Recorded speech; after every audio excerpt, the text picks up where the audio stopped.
éducation ak Moussa Sène Moussa ñu bàyyi la ak sa invité. waaw Fatou Faye suñu gan tey mooy Pape Mbagnick Ndiaye Pape Mbagnick Ndiaye moo nekk coordinateur du collectif non à la discrimination pour la mise en position de stage. alors Pape d'abord lan lañ mën a jàpp ci mise en position de stage ak aussi seen situation en tant que jàngalekat ñu waroon leen former mais gis nañ ni la formation am na li ci sooxe ci seen ci côté ñi nga xamante ñoo leen war a tàggat alors qu'en est-il de votre situation.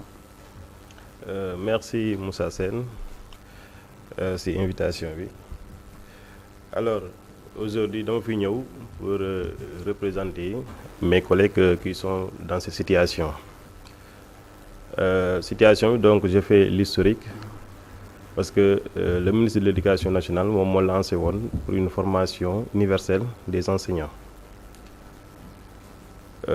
bu nga ko kiiyee ne enseignants yi dem déposer ñun tamit ñu déposer comme tout le monde bu ñu déposer donc le ministère de l'Éducation nationale a accepté nos dossiers et a validé notre candidature mais une fois arrivé à la FASTEF pour déposer nos dossiers encore la FASTEF nous a fait savoir que vous ne pouvez pas faire cette formation, cette mise en position de stage. Donc, pour simple raison que vous n'avez pas le diplôme requis. Voilà, amu leen diplôme bi nga xam ne moom la ñuy demander fii te ñun discipline bi ñuy jàngale foofu la ñu postuler pour ñu former ñu foofu noonu mais dañ ne suñu diplôme académique bi méngoo wut ak diplôme bi nga xam ne moom la ñuy laajte à la FASTEF te li ñu constaté mooy c'est pas une première fois ces cas de figure am yàgg na fi am ñu koy régler ba am na ci benn collègue boo xam ne il nous a fait ce témoignage waaw parce que moom si 5000 enseignants yi sax lañ ko recruter alors que ñun ñii dañoo jàll par concours ñoo def suñu formation 2 ans génn def au moins 5 ans dans le terrain man mi di wax yow Matam lay jàngale. ok diplôme académique ngeen am. ak ban diplôme la FASTEF reconnaître pour ñooy ngeen mën a poursuivre formation bi. bu nekkee pour mon cas parce qu'il y a beaucoup de cas. Pour donner un simple exemple boo xam ne da ngeen ko mën a comprendre man master physique laa def d'ailleurs licence physique laa def boo jógee su première année tronc commun la da ngay def physique chimie deuxième année nga def physique chimie maintenant la troisième année c'est une spécialisation soit nga dem defi chimie soit nga defi physique après par la suite lorsque il y avait des problèmes pour accepter les étudiants en master lañ créé ay master d'enseignement après am ñuy choisir master d'enseignement man nag physique laa def en licence def ko en master ba bu may def concours bi sax dama ñëw déposer niveau bac parce que dama demandé ne leen est-ce que je peux faire le master ñu ne ma non donc niveau bac bi nga mën a def parce que foofu physique chimie la ñuy laaj mais master kii KS bi nga xam ne moom la école normale di laajte mooy FASTEF moom diplôme physique chimie lay demander comme sama genre gi physique kese la ñu am mais tey jii war nañu mun a defal des modules complémentaires ci formation bii nii mise en position de stage mais loolu yëpp ñoom xalaatuñ ko voilà je pense que am na beneen idée bu nekk seen bopp parce que on a vu le doyen de la FASTEF et les chefs de département mais ñoom ñëpp lu ñuy wax c'est pas rassurant peut-être alternative yi ñuy tegal ça sera payant te dama gis ne ñoom c'est une bonne occasion pour eux donc pour ñu mun ñu pousser à ce côté te loolu duñ ko nangu parce que c'est une chance qu'on a donnée à tous les enseignants pour la gratuité de la formation donc pourquoi ñi bëgg a léser ñii def formation au même moment nos collègues qui sont en histoire et géographie ils n'ont pas ce problème ñoo ngi def seen formation tranquillement avec leur KS. Mais qu'est-ce qui explique aujourd'hui yéen ñi nga xamante ni yéen a am des diplômes en sciences. yéen a subir cette discrimination.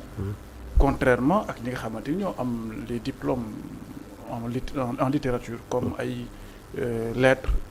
HG et quelque chose comme ça qu'est-ce qui explique cela? waaw ñun on peut pas quand même donner cette explication, cette raison, puisque on a demandé même pourquoi cette différence, pourquoi peut-être le chef du département de physique chimie, voilà, je l'ai posé cette question. Il m'a répondu que comparaison n'est pas raison.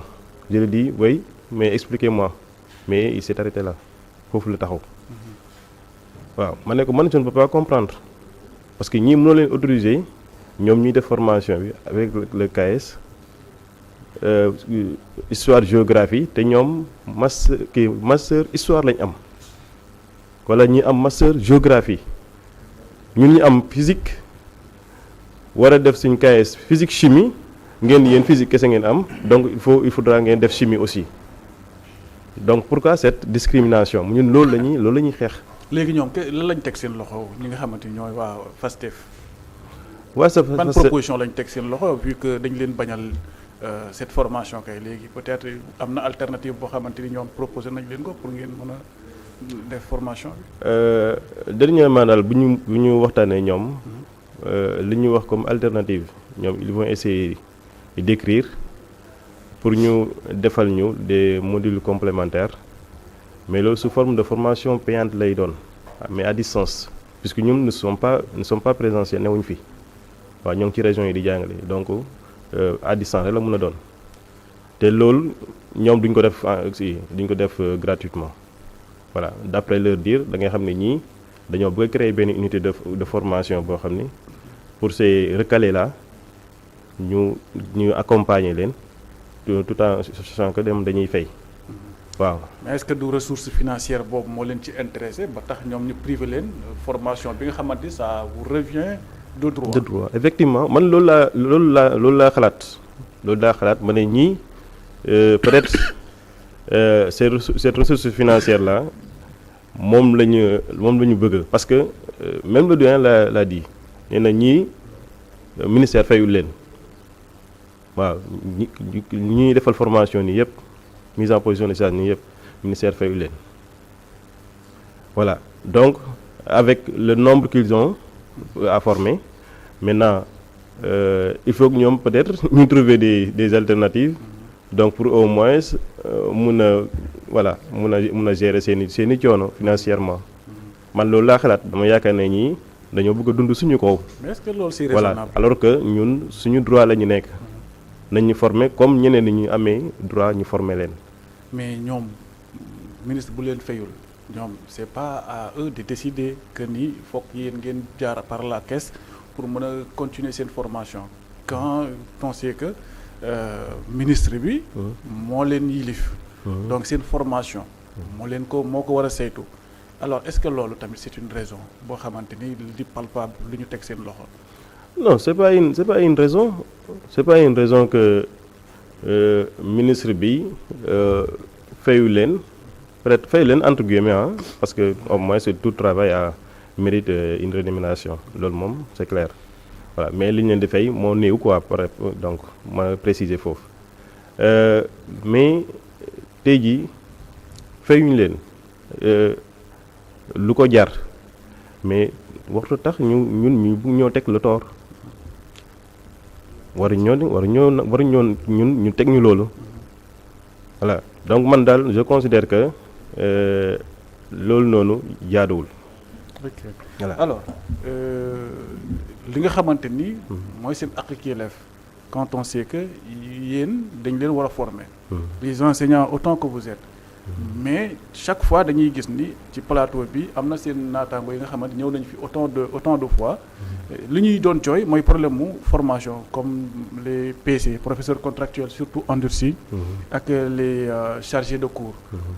est-ce que dans un pays normal formation war na nekk loo xamante ni enseignant bi da koy réclamer wala boog da koy exiger yuuxu ba nit ñi dégg ko à ce que jëwriñ gi mu jël décision pour jéem a xëcc ñenn ñi calmer les ardeurs laisser les autres. Non, l'État doit toujours veiller à ce que surtout les enseignants dans le milieu éducatif ñuy progresser dans leur carrière te loolu leen ko mën a may mooy ñuy def stage pour mën a passer d'un corps à un autre parce que loolu c'est régi par la loi 61-33 du 15 juin 1961 donc modifié donc par le décret 987 voilà donc décret boobu noonu moo régir la mise en position de stage donc droit la état da ko war di def à tout moment pour permettre à ces agents ñuy évoluer dans leur carrière. Ok, en quoi est-ce que cette formation vous profite d'abord? Oui, cette formation va nous profiter donc d'être de passer d'un corps, nous sommes dans un corps qu'on appelle le PCMG. Ça va nous permettre donc d'aller au corps qu'on appelle PES, le professeur d'enseignement secondaire. Et là, il y a des avantages par rapport à ce corps. Parce que tu peux devenir proviseur, voilà, tu peux même postuler donc pour être inspecteur d'académie. Voilà, donc il y a beaucoup d'opportunités donc quand tu es dans ce corps. C'est pour cela que nous voulons faire valoir nos diplômes académiques. Parce que tamit nit ki mënoo am say jàng reyante ko ba àgg fu nga war a àgg te kenn poussé wul la yaa reyante ba àgg foofu nga ñëw yàlla nattu la nga dugg ci enseignement mais quand même war na ñëw mën a xool nan ngay évoluer sa carrière mais bëgg a stagner sa carrière donc en un lieu loolu rafetul. Voilà, parce que mënuma comprendre yow ngay def la promotion de la science surtout le ministre de l'éducation day def la promotion de la science te ñun science lañ def science pure et dure lañ def donc tey jii waroo ñëw di ñu teg di ñu teg yenn discrimination yi bëgg a ñëw yemal suñu carrière donc à un niveau boo xam ne ñun dépassé nañ foofu parce que dans le terrain donc dañuy évoluer si kii bi si moyen bi mooy de la 6e jusqu'en 3e mais aussi dañuy évoluer si secondaire bi c'est-à-dire lycée voilà te matière yëpp kii la ñuy jàngale physique comme chimie la ñuy jàngale. ok voilà alors gis nañ ni jàngalekat yi ñu bëri dañoo bootu ci ay syndicats est-ce que les syndicats sont conscients de votre situation ak surtout yéen ñi nga xamante ni nii yéen a war a def formation bi ñu privé leen ko est-ce que dem ngeen taper la porte des syndicats pour ngeen soumettre leen seen problème à ce que ñu mën a jël le bras à bras le corps la situation. Effectivement nous avons tapé à leur porte mais malheureusement certains ne répondent pas à notre préoccupation te loolu ñoo ngi koy ñaawlu parce que ñun si ñoom lañu boot. On cotise. À l'image de quel syndicat? Voilà. À l'image de quel syndicat? Oui, le QSEMS, le SAEMS, on les a interpellés. Moi-même, en personne, je les ai interpellés. Mais finalement, buñ la waxee boo waxee ñoom téléphone, il n'y aura pas de retour. Voilà. En dernier lieu, la digganteeg ku ñuy wax Doumbouya, il est donc de l'IDEN, Djibril Doumbouya.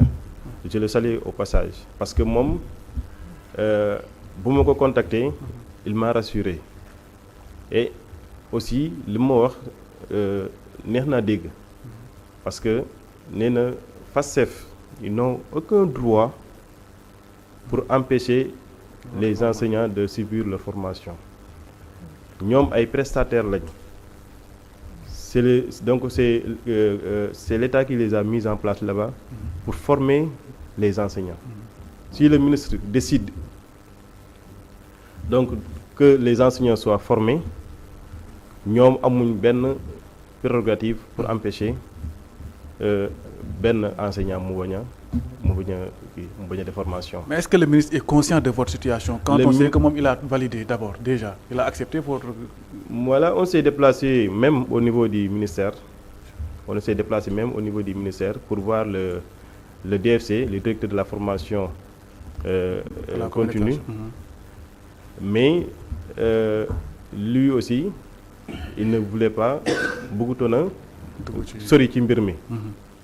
Voilà, parce que lu ñu doon wax la FACEB est autonome. Voilà, donc c'est elle qui gère la formation. Donc ñun dañoo def suñu recrutement envoyé après c'est lui qui va faire le triage. Ok donc Pape Mbagnick suñu jàkkaarloo maanaam jeex na ndax temps bi moo ñu tënk mais dañu lay promettre rek ci beneen émission nga gën a yaatal incha allah. Incha allah merci beaucoup Moussa Sène. jërëjëf. merci Moussa di jaajëfal aussi sa invité Pape Mbagnick Ndiaye noonu la ñuy ñëwee ci invité Actu ak Xooxaandoo.